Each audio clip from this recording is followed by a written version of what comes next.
വെള്ളവും വയലും മനുഷ്യനും ജീവിതം ഒരുപോലെ പങ്കിടുന്ന ഒരു പ്രദേശമാണ് കുട്ടനാട്. കുട്ടനാടിലാണ് ഇന്ന് ABC മലയാളത്തിൻ്റെ തിരഞ്ഞെടുപ്പ് യാത്ര എത്തി നിൽക്കുന്നത്. പതിവ് പോലെ 2016-ലെയും 2021-ലെയും നിയമസഭാ തെരഞ്ഞെടുപ്പുകളുടെ കണക്കുകളും 2019, 2024 ലോക്സഭാ തെരഞ്ഞെടുപ്പുകളിൽ വിവിധ നിയമസഭാ മണ്ഡലങ്ങളിൽ വിവിധ മുന്നണികൾക്ക് ലഭിച്ച കണക്കുകളും വസ്തുതകളും നിരത്തി ഞങ്ങൾ ഈ യാത്ര മുന്നോട്ട് പോകും. ഇനി ആദ്യം നിങ്ങൾക്ക് ഒരു ജോലി ചെയ്യാനുണ്ട്. എത്രയും വേഗം ഞങ്ങളുടെ കമൻറ്റ് ബോക്സിൽ ചെന്ന് ഏത് മുന്നണിക്കാണ് ഈ നിയമസഭാ മണ്ഡലത്തിൽ വിജയസാധ്യത എന്ന് നമ്മുടെ പ്രേക്ഷകർക്ക് പ്രവചിക്കാനുള്ള അവസരം ഞങ്ങൾ ഒരുക്കിയിട്ടുണ്ട്. എത്രയും വേഗമാകട്ടെ, കമൻറ്റ് ബോക്സിലേക്ക് ചെല്ലുക, ഓപ്പൺ ചെയ്യുക, പ്രവചിക്കുക. സർ, കുട്ടനാട് സൗന്ദര്യതലപ്പിൽ നിന്ന് താഴ്ന്ന് വശ്യ സൗന്ദര്യം വഴിഞ്ഞൊഴുകുന്ന ഒരിടം. എന്താണ് കുട്ടനാടിനെ കുറിച്ച്? ഈ ഭൂമിശാസ്ത്രപരമായിട്ട് കേരളത്തിൽ ഒരു പ്രത്യേകതയുള്ള ഇടമാണ്. അതെ, പിന്നെ ബിലോ സീ ലെവൽ. അതെ, അവിടെ വ്യക്തികളെക്കാൾ പ്രധാനമായിട്ടുള്ളത് ചുണ്ടൻവള്ളങ്ങളുടെ പേരാണ് പറയേണ്ടത്. ചമ്പക്കുളം തച്ചൻ അല്ലേ, പിന്നെ തച്ചൻ്റെ ചമ്പക്കുളം, വിയ്യപുരം, അങ്ങനെ പോവുകയാണ്. ആ വള്ളങ്ങൾ അവരാണ്, ജലരാജാക്കന്മാരാണ് പ്രധാനികൾ. പക്ഷേ എന്നാലും നമുക്ക് തകഴി ശിവശങ്കരപിള്ള, കാവാലം നാരായണ പണിക്കർ, അവരുടെ കാവാലത്തിൻ്റെയൊക്കെ ഒരു താളം എന്നൊക്കെ പറയുന്നത് ഈ കുട്ടനാടിൻ്റെ ഈ തരത്തിലുള്ള താളമാണ് ഒത്തുചേർന്നിരിക്കുന്നത്. നെടുമുടി, പിന്നെ മങ്കൊമ്പ് ഗോപാലകൃഷ്ണൻ നീണ്ടു കിടക്കുകയാണ്. പിന്നെ നമുക്ക് എടുത്തു പറയാവുന്നത് പമ്പ, മീനച്ചിലാറ്, അച്ചൻകോവിലാർ, മണിമലയാർ, ഇതൊക്കെ ചുറ്റപ്പെട്ട് കിടക്കുന്നു എന്നുള്ളതാണ്. പ്രധാനമായിട്ടും കുട്ടനാടിൽ ചർച്ചാ വിഷയമാകുന്ന എല്ലാ തെരഞ്ഞെടുപ്പ് കാലത്തും 3 വിഷയങ്ങൾ: കായൽ കൃഷി, വെള്ളപ്പൊക്കം, ടൂറിസം. ഇത് ചർച്ച ചെയ്യപ്പെടുന്നുണ്ട് എന്നുള്ളതാണ്.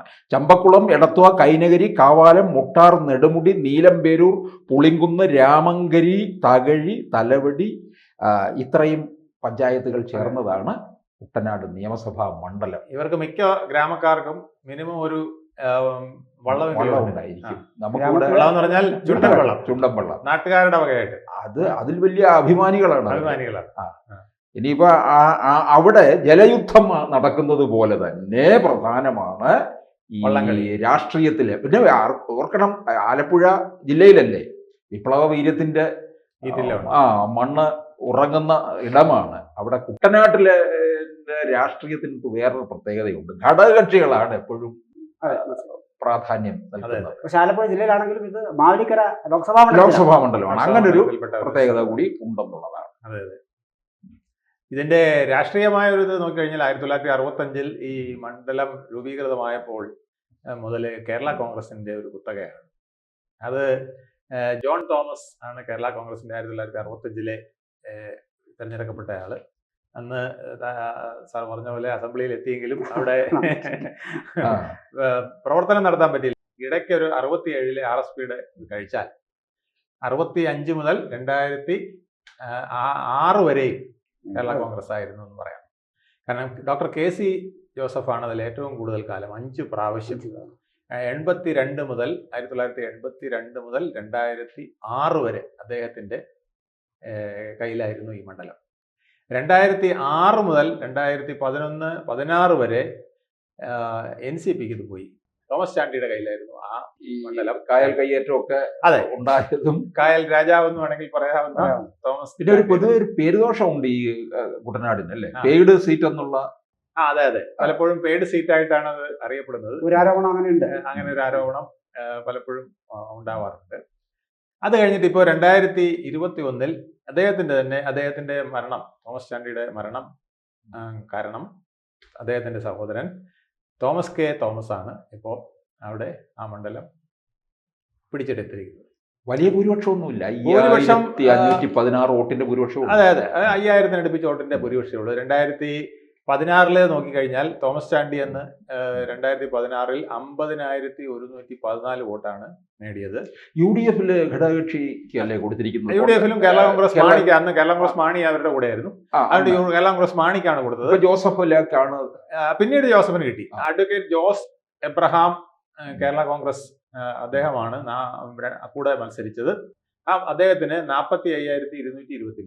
അപ്പൊ തോമസ് K. ചാണ്ടിക്ക് കിട്ടിയത് 4,891 വോട്ടിന്റെ ലീഡാണ് കിട്ടിയത്. അത് കഴിഞ്ഞ് 21-ൽ തോമസ് കെ തോമസ് വന്നു.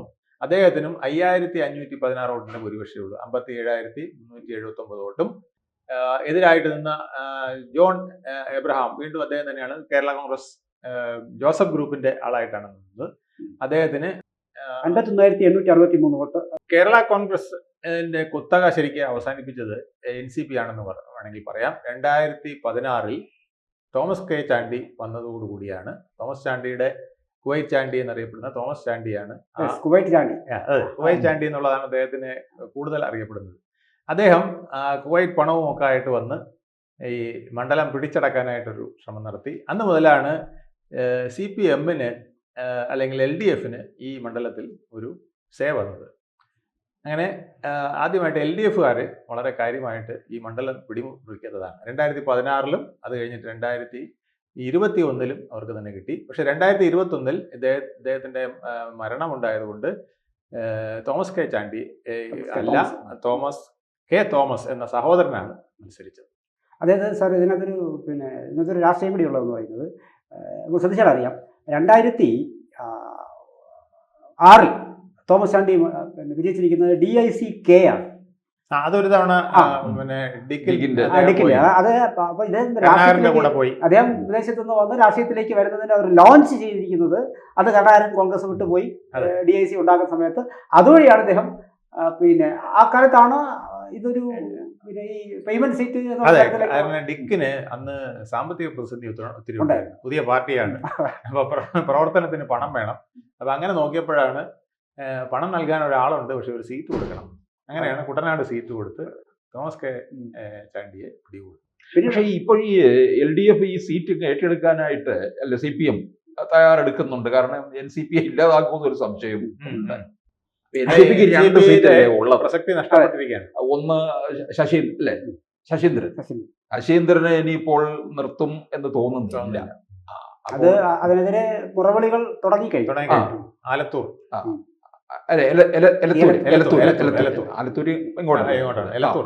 അപ്പോൾ ഇവിടെ അതുപോലെ തന്നെ ഇവർക്ക് ഏറ്റെടുത്താൽ കൊള്ളാമെന്നുണ്ട്.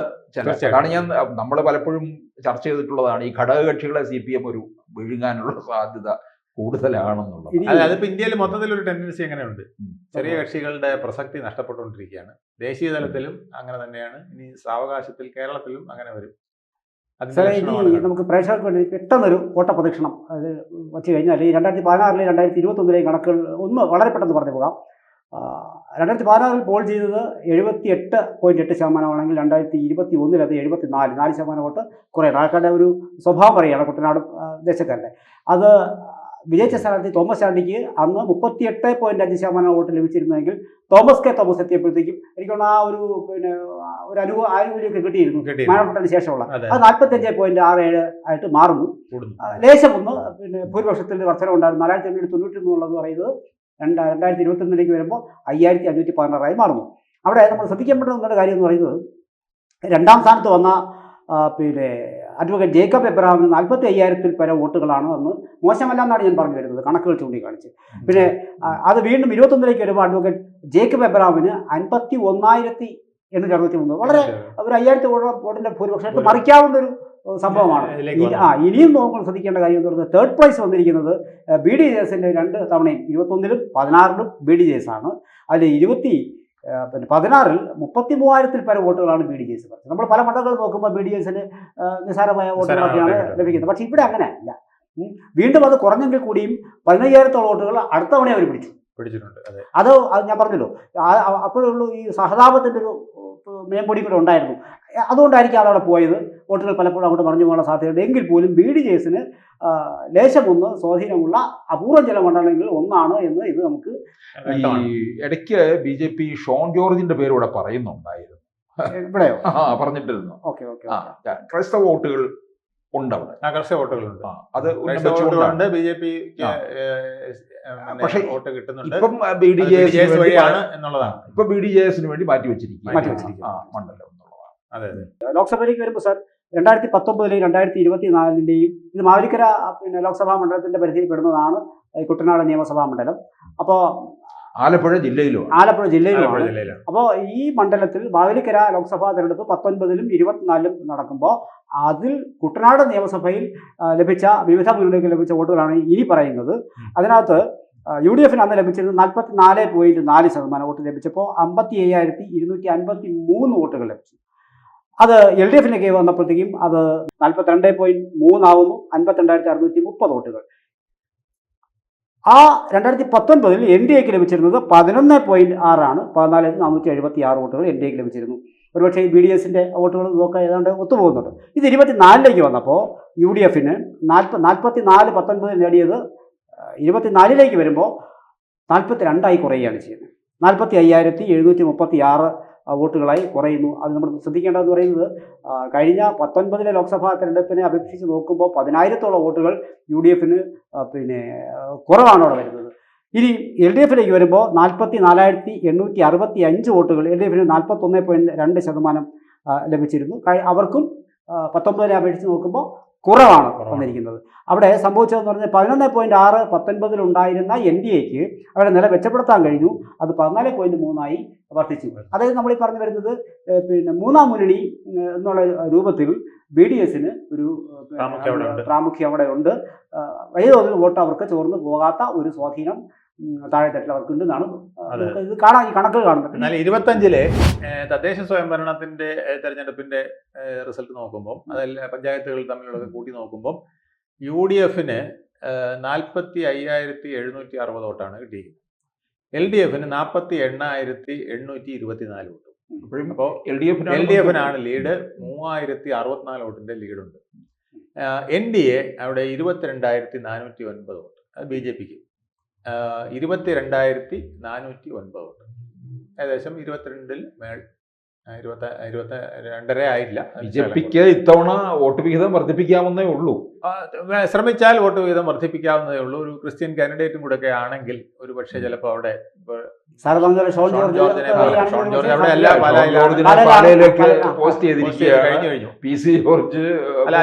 നമ്മൾ ഉദ്ദേശിക്കുന്നത് ഷോൺ ജോർജിനെ പോലെ ആൾക്കാരെ സ്വാധീനിക്കാൻ കഴിയുന്ന ക്രിസ്ത്യൻ ബെൽറ്റിൽ സ്വാധീനമുള്ള ഒരാൾ നിൽക്കുകയോ അല്ലെങ്കിൽ പള്ളിക്ക് നേരിട്ട് സ്വാധീനമുള്ള ഒരാളെ നിർത്തുകയൊക്കെ ചെയ്തു കഴിഞ്ഞാൽ ഒരു പക്ഷേ അവിടെ ഒരു മത്സരം തകർത്ത് നടക്കാവുന്നതാണ്. കാരണം അവിടെ ഈ വോട്ട് അങ്ങോട്ടും ഇങ്ങോട്ടും മാറുന്നതിനൊന്നും വലിയ വിഷമമില്ല.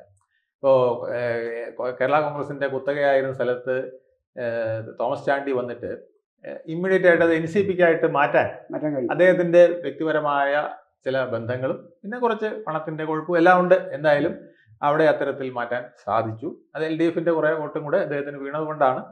അതുപോലെ തന്നെ BJPക്ക് ഒരു സ്റ്റഡി വോട്ട് അവിടെ ഉണ്ട്. ആ സ്റ്റഡി വോട്ടിന് പുറമെ ക്രിസ്ത്യൻ ബെൽറ്റിൽ കുറച്ചുകൂടെ സ്വാധീനമുള്ള ഒരാൾ കൂടെ വരികയാണെങ്കിൽ അതിന് സാധ്യത ഉണ്ട് എന്നതാണ്. പക്ഷേ BDJS വിട്ടുകൊടുക്കുമെന്ന് അറിയില്ല. കാരണം അവരുടെ ഒരു വലിയ ബേസാണ് ഇവിടെ കുട്ടനാട്ടിൽ. ഈഴവ കമ്മ്യൂണിറ്റിക്ക് വലിയ പ്രാതിനിധ്യം ഉണ്ട്. അത് അവർ യൂസ് ചെയ്യാനായിട്ട് അവരും ശ്രമിക്കും. അതേ സാർ, ഇതിനകത്ത് ഒരു 5 തവണ വിജയിച്ച ഡോക്ടർ KC ജോസഫ് ഒടുവിൽ വിജയിക്കുന്നത് 10,000-ൽ പരം വോട്ടുകൾക്കായിരുന്നു. ആ 10,000-ൽ പരം വോട്ടുകളെ മറികടന്നുകൊണ്ടാണ് തോമസ് ചാണ്ടി ഇത് പിടിച്ചെടുക്കുന്നത് ആദ്യം എടുക്കുന്നത്. അപ്പോൾ പക്ഷേ ബാക്കി ഇത് ഒഴികെ നോക്കിക്കഴിഞ്ഞാൽ ആദ്യ തെരഞ്ഞെടുപ്പിൽ ഒഴികെ ബാക്കി എല്ലായിടത്തും 4,000, 3,000, 5,000 ഇങ്ങനെ KC ജോസഫ് ഇവിടുന്നല്ലേ പിന്നീട് അങ്ങ് വടക്കോട്ട് മാറി. അപ്പോൾ അതൊക്കെ ഇവിടെ പിന്നെ നിൽക്കാൻ പറ്റില്ല എന്നായി. പിന്നെ K. കരുണാകരന്റെ ഒരു തന്ത്രമുണ്ട്. അതിന് കറക്റ്റ് ആയിട്ടുള്ള ആളിനെ പിടിച്ച് കുട്ടനാട് പിടിച്ചെടുത്തത് 2 കാര്യമാണ്. പണവും കിട്ടി, MLA കിട്ടി. ഇനിയും ഒരു മാറ്റം സംഭവിച്ച കൂടായികയില്ലാത്ത സ്ഥലമാണ് വാസ്തവത്തിൽ കുട്ടനാട്. മറിക്കാവുന്നതേ ഉള്ളൂ. കാരണം കുട്ടനാടിന് ഒരു ഫ്ലെക്സിബിലിറ്റി ഉണ്ട്. UDFന് അവർക്ക് വലിയ പ്രതീക്ഷ വെച്ച് പുലർത്തുന്നുണ്ട്. കാരണം ഇപ്പോഴത്തെ ഈ ഭൂരിപക്ഷം കവർ ചെയ്യാം എന്നുള്ള രീതിയിൽ വരുമ്പോൾ മേൽക്കൈ ഉണ്ടെങ്കിലും അത് മാറ്റിമറിക്കാൻ കഴിയും എന്നുള്ള രീതിയിലാണ്. അല്ല, 3,000 വോട്ടിന്റെ ഡിഫറൻസേ ഉള്ളൂ. തദ്ദേശ സ്വയംഭരണ തെരഞ്ഞെടുപ്പിലെ വോട്ടും നില വെച്ച് സർക്കാരിന്റെ ഈ നൂലാമാലകളിൽപ്പെട്ട് ഒരുപക്ഷെ തൊഴിലാളികളുടെ ഒരുപറ്റം അവിടെ നെല്ലും കർഷകരുമാണ്. അപ്പൊ അവർക്ക് ചിലപ്പോൾ സർക്കാരിന്റെ ചില സഹായങ്ങളൊക്കെ കിട്ടുമ്പോൾ ഒരുപാട് താമസിക്കും. പക്ഷെ നല്ല സാമ്പത്തികമായിട്ടുള്ള ഒരു MLA ആണ് അവർക്കുള്ളതെങ്കിൽ പെട്ടെന്ന് ചില പരിഹാരങ്ങളൊക്കെ അദ്ദേഹത്തിന് ചെയ്യാൻ സാധിക്കും. അത് ചിലപ്പോൾ പിന്നീട് വോട്ടായി മാറിയിരിക്കും. ഇതൊക്കെ തോമസ് ചാണ്ടിക്ക് ഗുണകരമായി വന്നതാണ്. നെല്ല് സംഭരണം, നെല്ലിന്റെ താങ്ങുവില, ഇതൊക്കെ അവിടെ വലിയ പ്രശ്നങ്ങളാണ്. ഈ നെല്ല് സംഭരണം തന്നെ ഒരു വലിയ ജോലിയാണ്. പലപ്പോഴും കൊയ്തിട്ട് ഇത് കൊണ്ടുവന്ന് കരയിൽ ഒരു ടാർപ്പാളിനിട്ട് മൂടി വയ്ക്കുന്ന അവസ്ഥയുണ്ട്. ഇത് എടുത്തുകൊണ്ട് പോയില്ലെങ്കിൽ മഴയോ മറ്റ് പ്രകൃതി മറ്റ് അസൗകര്യങ്ങളോ വന്നു കഴിഞ്ഞാൽ അവരുടെ വിള നശിച്ചു പോകുന്ന സാഹചര്യം വരെയുണ്ട്. അപ്പോൾ പലപ്പോഴും ഗവൺമെന്റ് ശ്രദ്ധ അവിടെ ആവശ്യത്തിന് കിട്ടാറില്ല എന്നുള്ളതാണ്. അതുപോലെ തന്നെ ഒരുപാട് മാലിന്യം തോടുകളിലും എല്ലാം വന്ന് അതും ഒരുപാട് പ്രശ്നങ്ങൾ, രോഗങ്ങൾ, പലവിധ ബുദ്ധിമുട്ടുകൾ അവർ വലയുന്നുണ്ട്. വെള്ളപ്പൊക്കം, പിന്നെ ഈ കുട്ടനാട് കൾട്ടിവേഷന്റെ സ്വാമിനാഥൻ കൊണ്ടുവന്ന പ്രോജക്റ്റ് ഒക്കെ നടപ്പിലാക്കിയപ്പോൾ അത് വളരെ വൾഗറായി പോയി, അത് വേണ്ട രീതിയിൽ അവർക്ക് ഉപയോഗപ്പെട്ടില്ല എന്നൊക്കെയുള്ള പരാതികൾ നിലനിൽക്കുകയാണ്. എന്തായാലും കുട്ടനാട്ടുകാർ കാത്തിരിക്കുകയാണ്. ഇലക്ഷൻ അടുക്കുന്നു. വിജയസാധ്യത ആര് എന്ന് പ്രവചിക്കാനുള്ള അവസരം ഞങ്ങളുടെ പ്രേക്ഷകർക്ക് ഞങ്ങൾ നൽകിയിട്ടുണ്ട്. കമന്റ് ബോക്സിൽ നൽകിയിരിക്കുന്നു. ആദ്യം തന്നെ നൽകിയിരിക്കുന്നില്ലെങ്കിൽ കയറി ഏത് മുന്നണിക്കാണ് വിജയസാധ്യത എന്ന് നിങ്ങൾക്ക് പ്രവചിക്കാം. എത്ര വേഗമാകട്ടെ.